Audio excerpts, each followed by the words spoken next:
Janet told me everything. We need your help. Please, tell us where the daughter is. I can't. Please, I beg you. Jonella, ituro mo na sa akin kung nasa ng anak ko. Pangako magiging mabuting ina ako sa kanya. She's inside. Follow me. I'll show you. Lara!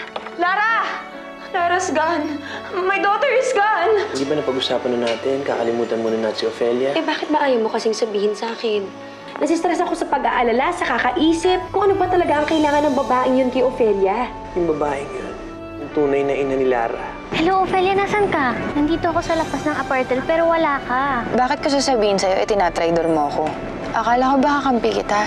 Ophelia, sandali lang ha. Magpapaliwanag ako. Wala tayong dapat pag-usapan pa. Nay, dito na po ba tayo titira? Hindi anak, pansamantala lang habang iniisip pa ng nanay kung anong susunod natin na gagawin. At saka, ang importante naman ay yung magkasama tayong dalawa. Ophelia, may bisita ka. Tama ang hinala ko. Leandro is having an affair. Hindi niya babae yan. Yan ang tunay na ina ni Lara. I don't think so. Kunin mo yung phone mo, tapos tawagan mo si Leandro. Pag sinabi niya sa'yo na nandito siya, eh di ibig sabihin wala siyang kalokohang ginagawa.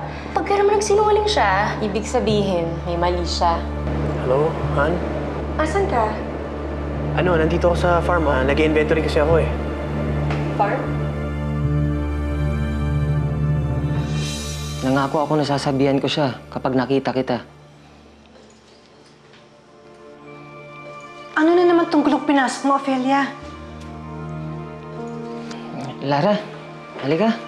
Doon muna tayo. Mag-uusap yata ang nanay mo at ang lola mo. Halika.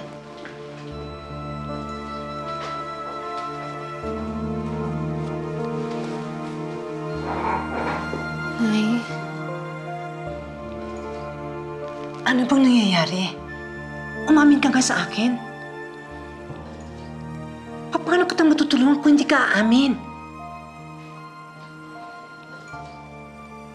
Sige na, umalis ka na. Baka hinahanap ka na ng asawa mo. Pero Janet, hindi pa tayo tapos. Hindi pa ako pangpayag sa gusto mo, ha? Saka na tayo magtoos. Kapag nakita mo na si Lara. Tsaka sa paano bang magagawa mo? Eh, masasaktan si Bessie kapag nalaman niya yung tungkol sa atin. Handa ka bang mawala siya sa'yo? Sino ba nagsabi? Napapahig akong mawala siya sa akin. Ikaw na rin nagsabi may matindi kayong pinagdaraanan ngayon. Kaya sigurado ako masisira ang relasyon niyo kapag nalaman niya niloloko mo siya noon.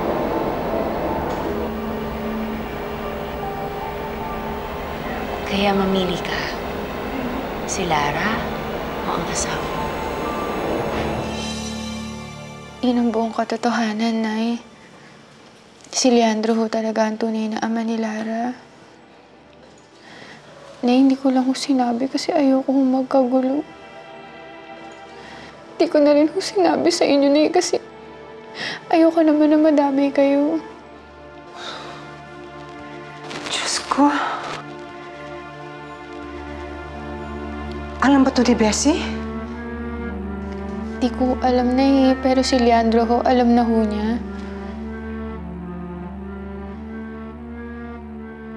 Anak, makipag-usap ka sa kanila. Mahirap na.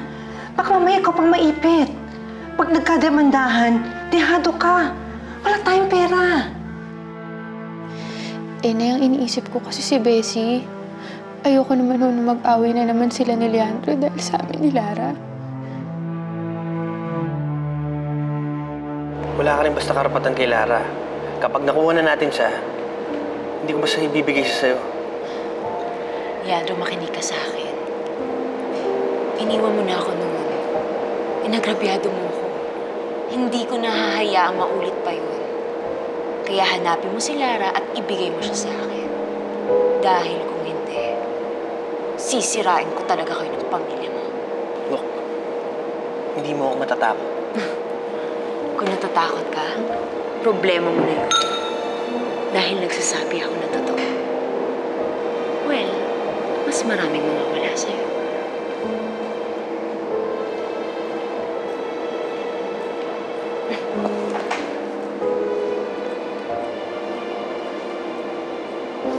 Mukhang may LQ.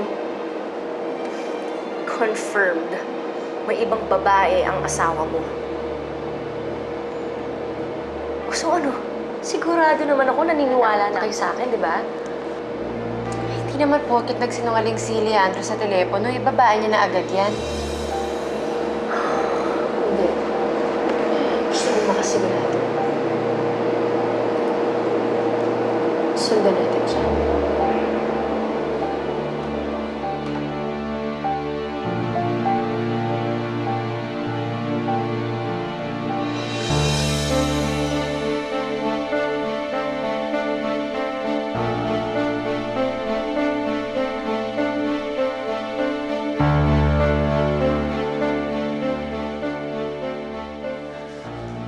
Si Leandro at Bessie ba talagang iniisip mo kaya ka nagtatago?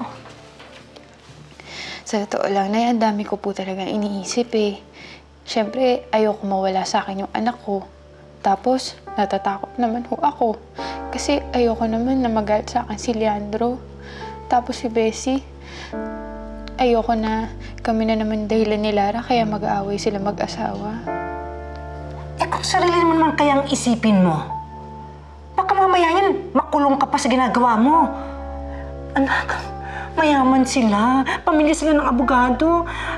Wala tayong laban sa kanila. Sino tutulong sa'yo?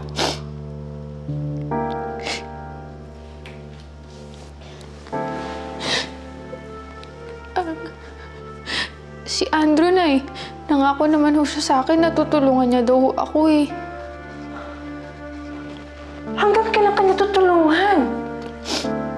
Kaano-ano mo ba siya? Wala, di ba? Pag nagkagipitan, iiwan ka rin yan. Diyos ko, Ophelia, malaki tong problema mo. Ano kaya ako? Ibalik mo na lang sa kanila si Lara. Makapag-usap ka. Mabait naman si Leandro. Maiintindihan niyang kalagayan mo. Tsaka, alam ko, papayag pa rin siya na makasama mo si Lara. Yun lang naman gusto ko na eh. Gusto ko lang naman makasama yung anak ko. Hindi ko na ho alam, naguguluhan na po talaga ako. Hindi ko naman alam na aabot sa ganito eh. Tatakot na po ako.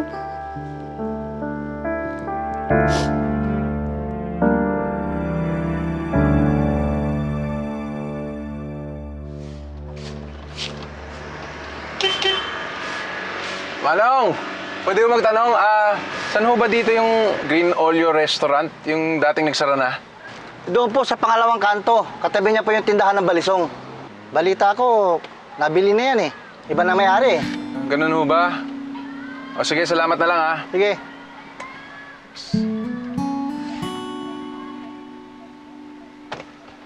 Tito Andrew, alam niyo po ba kung bakit nagkakagulo? Ano bang sabi sa'yo ng nanay mo? Hindi ko po maintindihan eh. Paiba-iba po kasi yung sinasabi niya sa akin. Pakiramdam ko nga po na nagsisinungaling siya sa akin. Ha? Iba-iba po kasi yung sinasabi niya sa akin eh. Kung ano man ang dahilan, sigurado akong mahal na mahal ka ng nanay mo.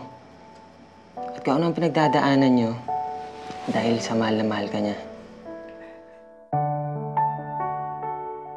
Hello, Leandro. Okay na. Malapit na natin matuntun kung nasan dito si Andrew sa Nasubu. Alam ko na kung nasan yung restaurant na binili niya, kaya pag napuntahan ko yun, sigurado malalaman na natin kung saan siya nakatira dito. Baltaan mo ako agad. Papunta na sana sila Janet doon kanina eh. Ang problema, bigla daw umalis. May sumundo daw na lalaki. Malamang sila Andrew. Oh, sige, sabihin na kita. Baltaan mo ako agad ha. Tinakot ako ni Janet kanina. Bahala kasi niyang itaka si Lara, hindi ako pumayag. Tinakot ako. Sinabi sa akin, ibubuking daw ako kay Bessie. Ano? Paano ngayon yan? Ang mahalaga ngayon, makausap ko si Lara at saka si Ophi. Para at least malinawan natin. Baka sakali malusutan natin ito. Bilisan mo, pare. Please. Oh, sige.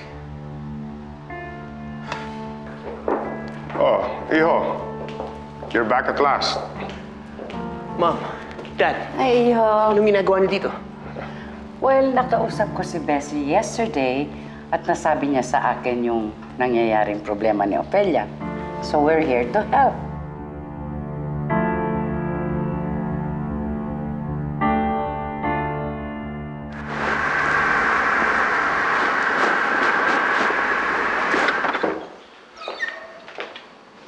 What news? Your ex-husband found her yet? No, not yet. We're still looking. But me and Leandro got into a fight. Fight? What fight? He hurt you? No. Only with words.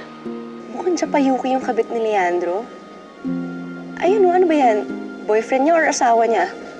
Alamin na natin. Ano pa inaantay mo, Bessie? Sigurin na natin yan, no? He doesn't want me to take Lara to Japan. He said if he found Lara, we share. I understand. You do? You want to share our daughter? It's his daughter too. If I want a daughter, much more him. I understand. But me, no. I don't like sharing. Teka lang, sandali. Baka mamaya mali naman yung hinala natin. Baka mamaya wala naman talaga silang affair ni Leandro. Masira pa natin yung relasyon nila. Paano ka? Paano yung relasyon nyo? Paano yung peace of mind mo? Oo nga, tsaka kaya nga natin pupuntahan para malaman mo yung totoo. Teka lang, sandali. Teka lang. Pag-iisipan ko munang mabuti to. Natatakot ka ba? Natatakot ka, no? Takot kang malaman na totoong may kabit yung asawa mo at baka hindi mo kayanin. Ang sabi kasi sa akin ni Leandro, pagkatiwalaan ko siya. Pero tingnan niyo naman kung ano itong ginagawa ko. Hindi ko naman siya sinusunod eh. Iba yung nagtitiwala sa nagbubulag-bulagan, Bessie. Pero kahit na, paano kung mali yung hinala natin? Eh di nasira ko na yung tiwala sa akin ni Leandro dahil lang sa nagduda ako sa maling akala. Eh paano kung tama? Paano kung may affair talaga sila? O di masasira kami ni Leandro. Kaya totoo man o hindi ang hinala, ako pa rin ang mawawalan.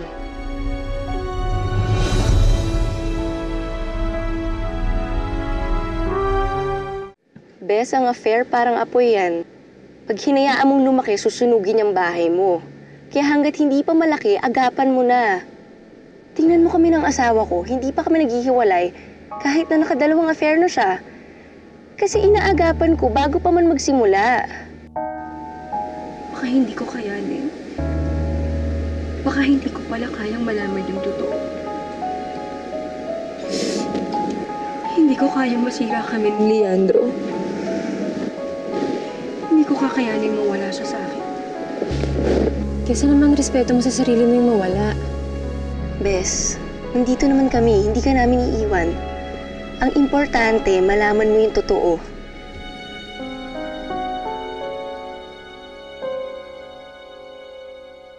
They had my daughter for so long. That's enough. It's my turn now. No more sharing. Okay, let's go inside. Hide ka na kahit nakahalas siya.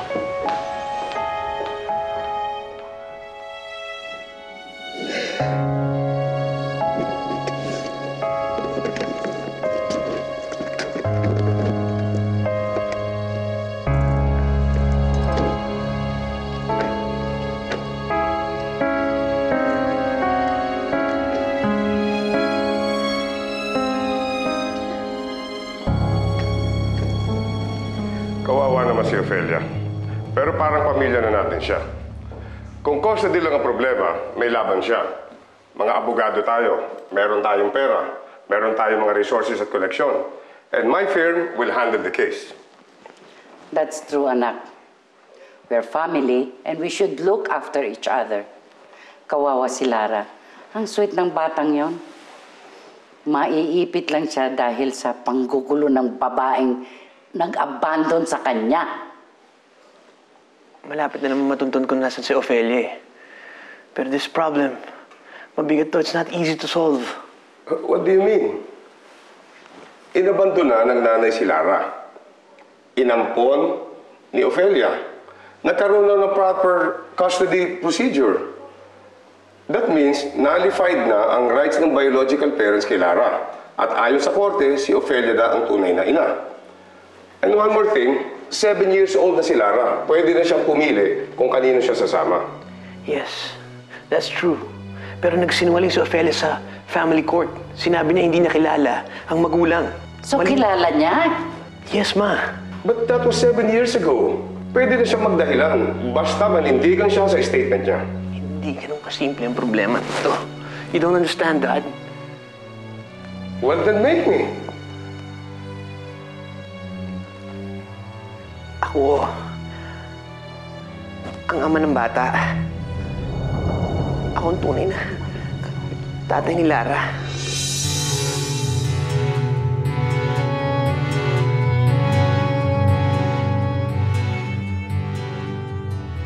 Nay, pati po ba si Lola Miling nakaaway niyo na dahil sa akin?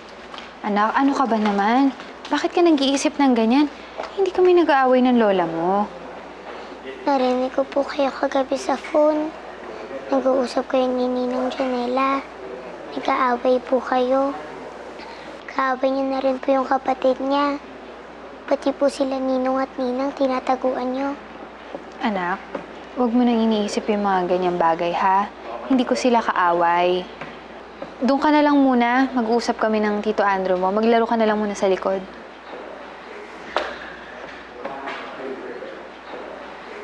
Anong sabi ng nanay mo? Ayun. Siyempre, pinagsabihan niya ako kanina.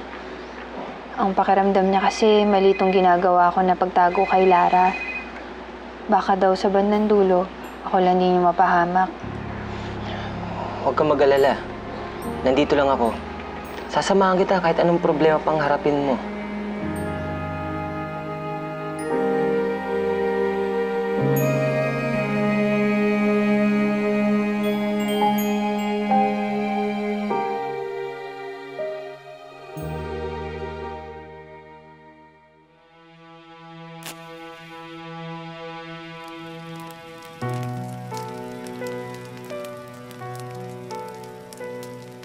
Huli na tayo. Ano na to? Doon, may daan sa likod. Doon tayo dadaan. Nay? Nay, tinataguan po ba natin sila Ninong? Anak, mamaya ko na ipapaliwanag sa'yo, ha? Halika na. Halika na. Abi, salamat, ha? Nay, bakit po? Ano po nangyari? Anak, mamaya ko na ipapaliwanag sa'yo, ha? Halika na.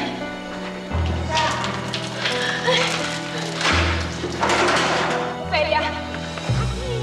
Ofelia! Ofelia! Ofelia, ibalik mo sa akin ang anak ko! Bitawan mo nga ako! Nay, siya po yung kapatid ni Nina. Tawag ka po, oh. Huwag mo intindihin yan, anak. Bakit po natin siya tinatakbuhan?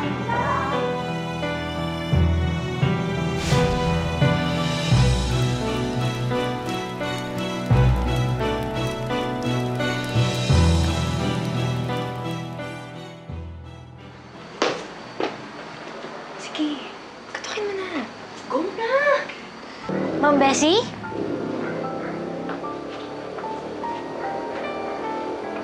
Janela?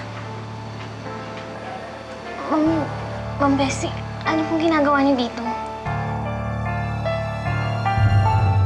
Meron lang akong gustong itanong sa nakatira dito. Sino po? Si ate? Ate? Kapatid mo yung nakatira dito? Si Ate Janet po. Huwag niyo pong sabihin na alam niyo na rin. Ang ano? Janela, nandito ka na pala. Sino ang kasama mo? Oh, it's you!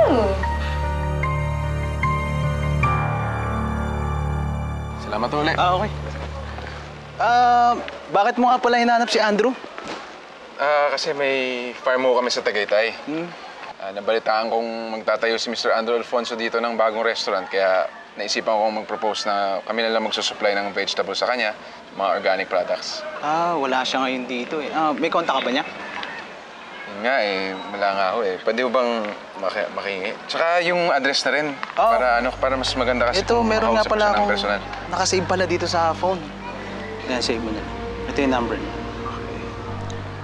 And then yung address. Thank you. Salamat ulit. Thank you.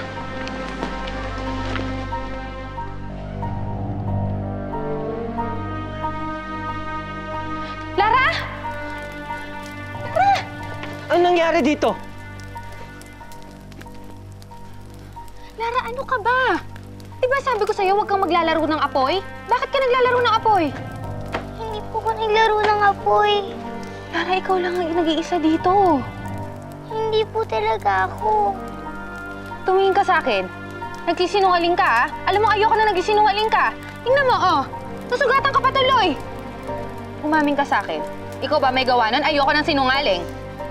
Pero bakit po kayo lagi kayo nagsisinungaling? Kung masama pong magsinungaling, bakit niyo po laging ginagawa?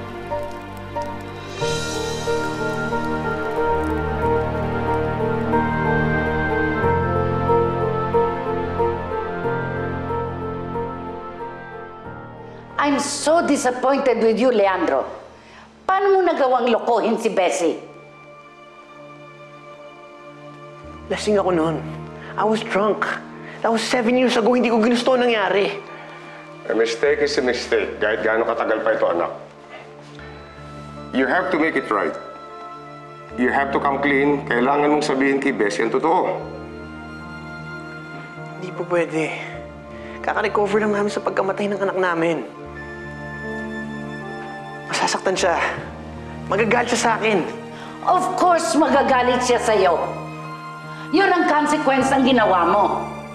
You have to man up, Leandro, and face the consequences of your actions. Anak,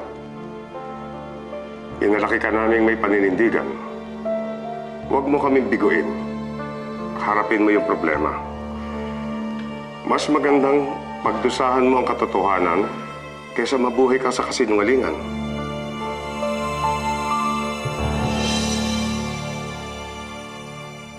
Anong ginagawa mo dito? Meron lang ako mga bagay-bagay na gustong linawin. Talaga? Ano bang gusto mo malaman? Magkapatid kayo ni Janela? Opo, Ma'am Bessie. Opo, magkapatid po kami. So, alam mo rin na siya ang tunay na ina ni Lara? Alam mo na pala na ako ang ina ni Lara? Oo. Sinabi sa akin ni Leandro. Talaga? Sinabi rin ba niya sa'yo kung sino ang ama?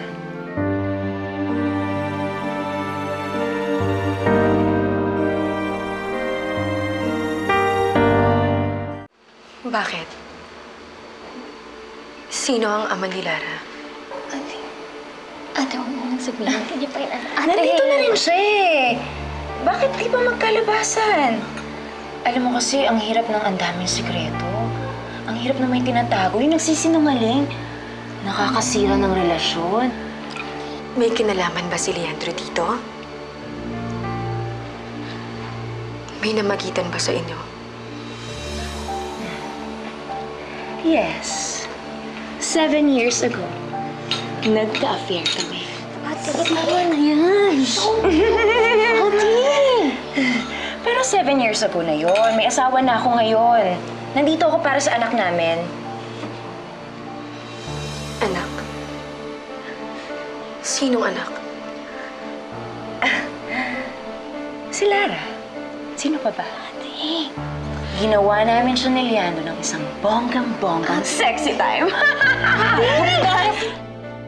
Remember, Leandro, Lara is not a problem. She is a blessing. Kahit pabunga siya ng iyong pagkakasala. Yes, pa. You have to talk to Bessie and make her understand. Hindi magiging madali ito para sa kanya. But in the end, if you really love each other, malalagpasan ninyo ito. Yes, ma. Kakausapin ko siya. Sasabihin ko sa kanya lahat. Good. Whatever it is, remember, we're just here for you. Huh? We all make mistakes, anak. Ang pagkalalaki ng isang tao ay nasusukat kung papaano niya haharapin ang kanyang problema. Huwag kayong mag-aalala. I'll try my very best para maayos ito. Anak, patingin nga ako ng paso mo. Gusto makita ng nanay. Anak, bakit mo naman sinasabi na nagsisinungaling ang nanay? Hindi naman ako nagsisinungaling sa'yo. Ayaw niyo po kasi sa akin sabihin yung totoo. Ayaw niyo po sabihin sa akin kung bakit natin kailangan magtago, kung bakit natin iniiwasan ng mga tao. Kasi anak, di ba nga ipinaliwanag ko na sa'yo na gusto ka nilang kunin sa akin? Nay, bakit po? Hindi ko po maintindihan eh. Ako rin naman anak, nahihirapan. Pero mas pipiliin ng nanay yung mahirapan kasi naman ilayo ka nila sa akin. Bakit po nila ako gustong ilayo sa inyo? Anak, kasi mahirap ipaliwanag eh. Nay, ayoko na po maging bata. Para pwede ko na pong maintindihan. Para pwede niyo na pong sabihin sa akin yung lahat. Anak, patawarin mo. Kailangan mong pagdaanan at pinagdadaanan mo ngayon, ha? Huwag ka mag-alala, hindi magtatagal. Aayusin din to ng nanay. Hindi magtatagal, hindi ka na maguguluhan. Hindi ako naniniwala sa'yo. Sige, Bessie! Niloloko mo lang ako! Hindi mo ba ako narinig? Si Leandro ang nanloloko sa'yo. Ate, pakialam ko ba kung in denial ka sa katotohanan? Nandito ako para sa anak ko, para bawiin siya. Yun lang! Hindi yan sa akin magagawa ng asawa ko. At bakit naman hindi? Ang mga lalaki, nagsasawa rin sa isang putahe. Malas lang ng asawa mo. Minsan na nga lang siya tumikip. Nakabuo pa. Mga manluloko kayo! Loko niyo ako! Ayop kayo! Gumin mo yan! Ay, papasok na ako. May gusto ka pa bang malaman? Tama na. Ate! Ayun ka! Janela, pasok na! Ma'am Bessie, sorry po. Janela! Sorry po talaga, Ma. Janela! See, I told you! Pwede ba yan? Tugko! Tumigil ka! Hindi sinusugod yung babae!